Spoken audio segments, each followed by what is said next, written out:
Haemophilia అనేది రక్తం గడ్డగట్టడంలో problem రావడం వల్ల వచ్చే జబ్బుని హీమోఫీలియా అంటాం. ఇది ఎందుకు వస్తుంది అంటే మన రక్తంలో కొన్ని రకాల క్లాటింగ్ ఫ్యాక్టర్స్ అనేవి ఉంటాయి. అవి ఏమన్నా లోపిస్తే దానివల్ల వచ్చే జబ్బుని హీమోఫీలియా అంటాము. దీంట్లో రకాలుంటాయండి. ఏ టైప్ ఆఫ్ క్లాటింగ్ ఫ్యాక్టర్ లోపిస్తే దాన్ని బట్టి హీమోఫీలియాలో రకాలుంటాయి.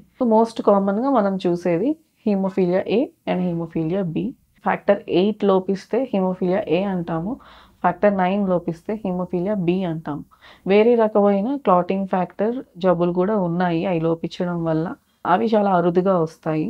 సో మన ఇండియాలో వచ్చి అప్రాక్సిమేట్లీ 25,000 చిల్డ్రన్ 14 ఏళ్ళు ఇంకా తక్కువ ఉన్న పిల్లల్లో 25,000 మంది వరకు ఈ హీమోఫీలియా వ్యాధి వల్ల బాధితులుగా ఉన్నారు.